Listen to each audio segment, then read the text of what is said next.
Hello, friends, and welcome to episode 993 of the Juicebox Podcast.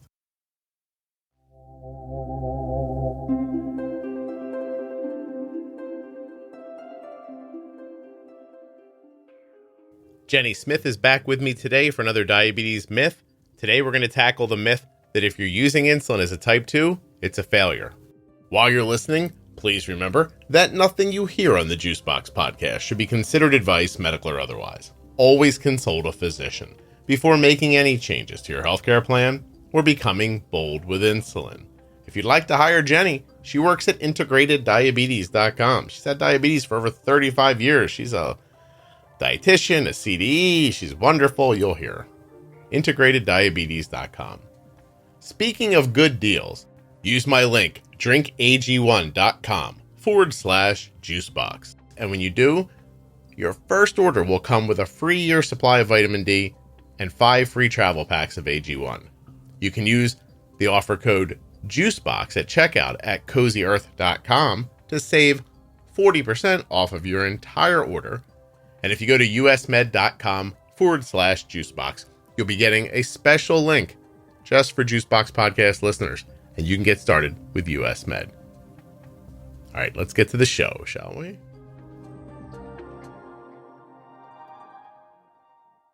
Today's episode of the Juicebox Podcast is sponsored by Dexcom.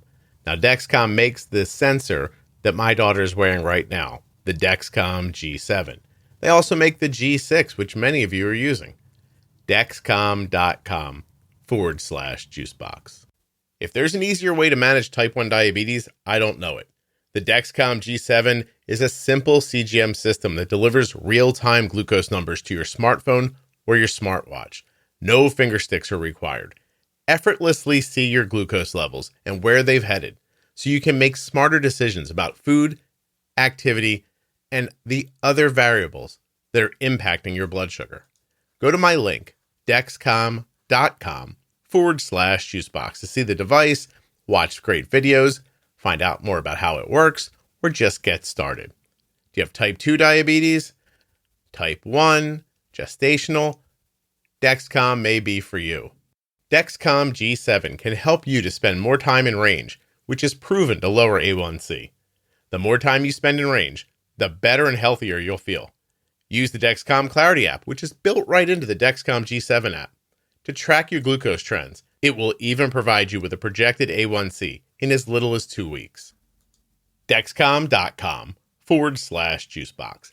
Dexcom G7 features lightning fast 30-minute warm-up time. Oh, that's twice as fast as other CGM systems. Wait till you see how terrific it is to go from one device to the next. The way we do it here is you're wearing a G7 and you put on the next one, but don't disconnect the first one. So the next one sits on for a half an hour. Now it's ready to go. And then you make the switch. You never lose a reading. It's absolutely fantastic. There's actually a ton that's great about the G7. You got to go to the link to check it out. Dexcom.com/juicebox. Set your alerts and alarms wherever you want so you're notified of lows, highs, falling, or rising blood sugars.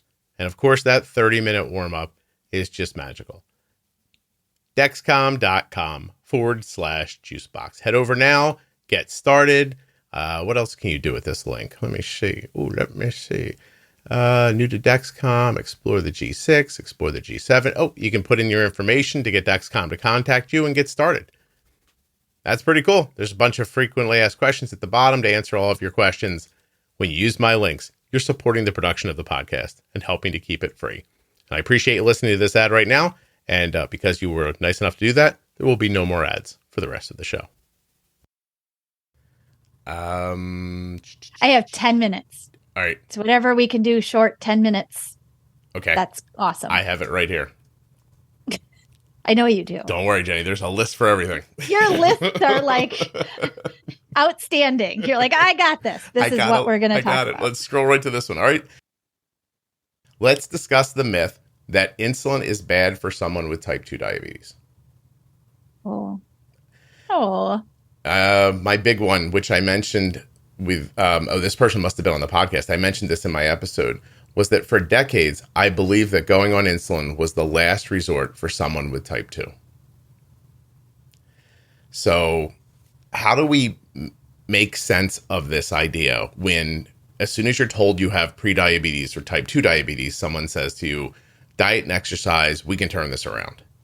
Now, I guess, first of all, is that always true? Like, is there a world where you couldn't, if you couldn't stop, if your knees didn't hurt, if you didn't have a job, can you diet and exercise your way out of type 2 every time? Every time? No. Okay. I think, again, it's kind of a blanket statement. And unfortunately, no. As we know, every person is individual, right? Every person has a way that something will or will not necessarily work, or we'd have even insulin itself. We'd have one kind of insulin and everybody would just be able to use the one kind of insulin, right?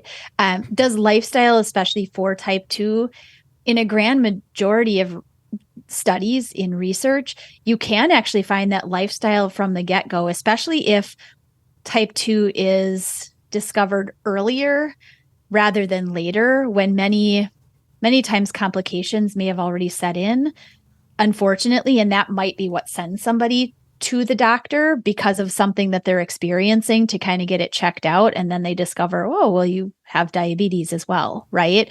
But I think the earlier the better, which just calls for more early on health screenings from primary care and just lab work. You should get that done yearly to check up on things and see how things are going, right? Because the sooner that you can catch it, the sooner you can make really awesome lifestyle changes and you could halt the progression. Absolutely. Right. Yeah. I'm not saying keep, taking poor care of your health if that's what's happening. I'm saying that telling someone, hey, just eat a salad, do a sit up, and this is going to go away is not always going to happen, right? No. And there are new medications now. We've talked about them in the Type 2 Pro Tip series. I'm watching 2 people I know using Ozempic right now with their Type 2 with like great success. Awesome. Not just weight loss, like lower, like there are almost no spikes at meals, like more normal blood sugars, really fantastic stuff.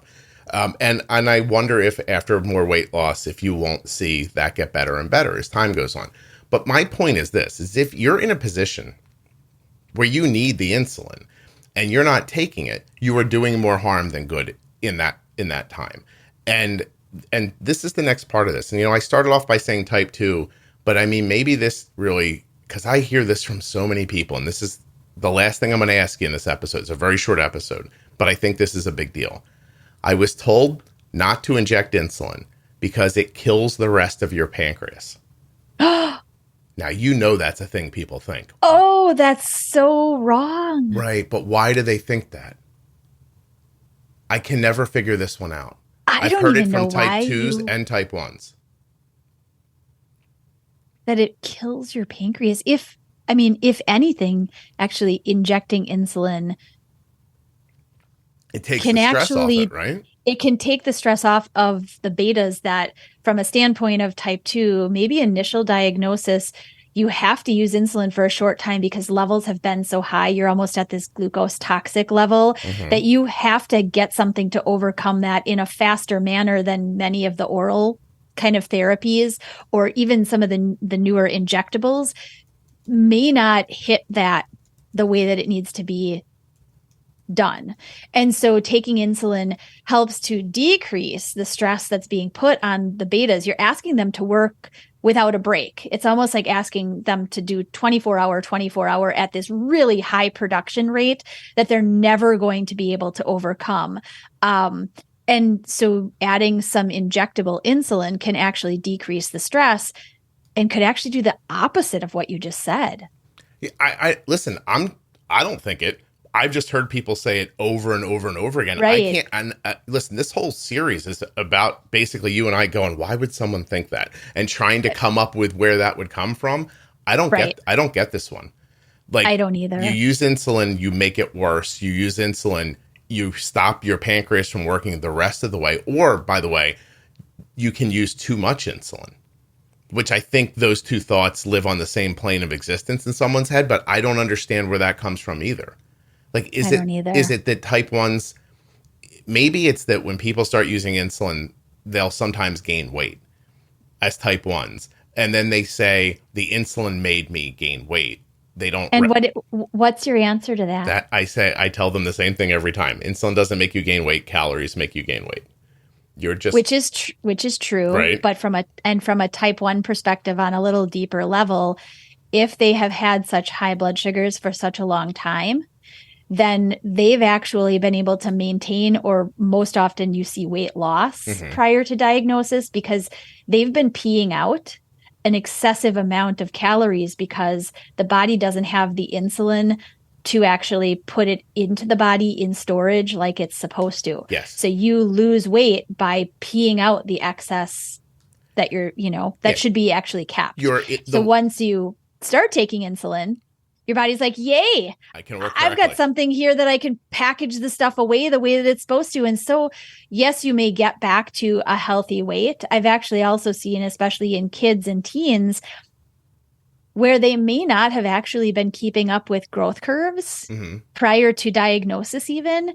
And once they start on insulin and their body actually has the right amount there, then weight gain can actually increase. And if you're not careful, as you said initially, then caloric intake needs to be the next step in management. Just because you're taking insulin doesn't mean that you can go hog wild with caloric intake. Right. They need to balance. Also, the cause and effect is off sometimes. So like you said, the way I think about this, what you just said was like that you're in like a low level of DKA all the time, right? And yes. so your body's trying to die because it doesn't have enough insulin, but you're giving it just enough to keep it from actually happening. And so you're on this unhealthy weight to begin with.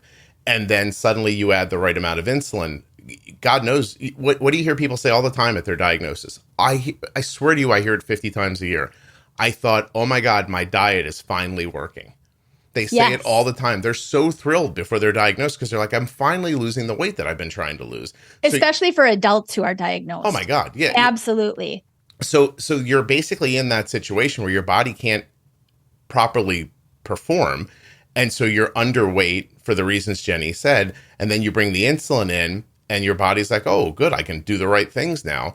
Not realizing you've been eating crazy amounts of food because who cares, right? Right. Because I wasn't gaining. People say it all the time. Oh my God, I was eating ice cream. I was doing this. I never gained any weight. I thought I finally figured it out. Blah blah blah. Right. So I think that's that space right there. But I mean, again, that's as close as I can come to digging through it. But with the certainty that people will say it online, I'm stunned and scared by it all the time because I don't use insulin. Especially for a type 1, is just such a dangerous statement to make. And absolutely. And it happens a lot. Oh, don't use it. The more you use, the worse it's going to get. You're going to kill your pancreas. I'm like, oh God, shut up. No. Like, stop saying. That's where you, right. I don't know. Yeah. I'm glad someone brought this one up. And I think from a type 2 perspective, for the majority of time, people feel like insulin means that they have ultimately failed in everything that they have put into action. You know, their doctor or their educator was like, let's do these lifestyle things. Let's start you on these medications. And potentially at some point, many people will still need to use insulin. And there is a progressive nature to type 2. Again, lifestyle still navigated and maintained really well. At some point, many people may need insulin added. That doesn't mean it's a failure. It means that now you're going to have something that also helps because in the background, your pancreas isn't doing as much as it was before. Doesn't mean that you've failed in all of your management and adjustment to your life and everything. You have to keep doing those things.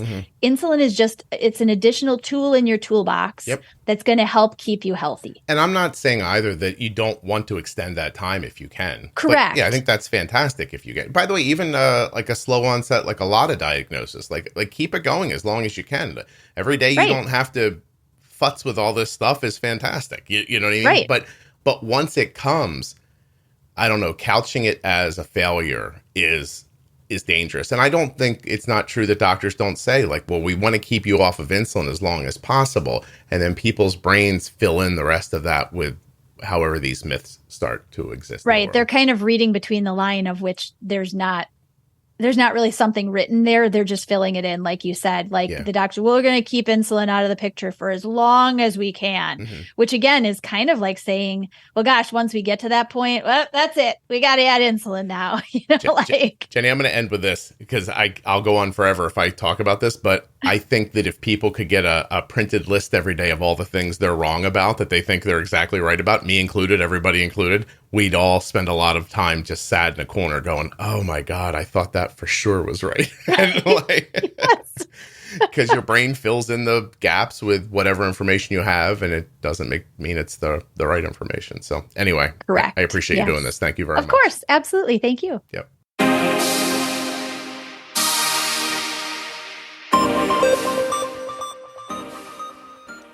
I want to thank Dexcom for sponsoring this episode of the Juicebox Podcast and remind you that you can support the podcast and help yourself by going to dexcom.com/juicebox. Go get started today with the G7 or the G6. I also want to thank Jenny and remind you that she works at integrateddiabetes.com. You can actually hire Jenny to help you with your diabetes. Thank you so much for listening. I'll be back very soon with another episode of the Juicebox Podcast. This myth series, I'm enjoying it. There's a handful more episodes left than the series is done, but what a great idea this was. Whoever thought of this on the Facebook group, thank you. It was wonderful. If you or a loved one has been diagnosed with type 1 diabetes, the Bold Beginnings series from the Juicebox Podcast is a terrific place to begin listening. In this series, Jenny Smith and I will go over the questions most often asked at the beginning of type 1. Jenny is a certified diabetes care and education specialist who is also a registered and licensed dietitian, and Jenny has had type 1 diabetes for 35 years. My name is Scott Benner, and I am the father of a child who has type 1 diabetes. Our daughter Arden was diagnosed in 2006 at the age of 2. I believe that at the core of diabetes management, understanding how insulin works and how food and other variables impact your system is of the utmost importance. The Bold Beginnings series will lead you down the path of understanding. The series is made up of 24 episodes, and it begins at episode 698 in your podcast or audio player. I'll list those episodes at the end of this. To listen, you can go to juiceboxpodcast.com, go up to the menu at the top and choose Bold Beginnings, or go into any audio app like Apple Podcasts or Spotify, and then find the episodes that correspond with the series. Those lists again are at Juicebox Podcast up in the menu, or if you're in the private Facebook group, in the featured tab. The private Facebook group has over 40,000 members. There are conversations happening right now and 24 hours a day that you would be incredibly interested in. So don't wait. Check out the Bold Beginnings series today and get started on your journey. Episode 698 defines the Bold Beginnings series. 702, honeymooning. 706, adult diagnosis. 711 and 712 go over diabetes terminologies. In episode 715, we talk about fear of insulin. In 719, the 15-15 rule. Episode 723, long-acting insulin. 727, target range. 731, food choices. 735, pre-bolus. 739, carbs. 743, stacking. 747, flexibility. In episode 751, we discuss school. In episode 755, exercise. 759, guilt, fears, hope, and expectations. In episode 763 of the Bold Beginnings series, we talk about community. 772, journaling. 776, technology and medical supplies. Episode 780, treating low blood glucose. Episode 784, dealing with insurance. 788, talking to your family. And episode 805, illness and ketone management. Check it out. It will change your life.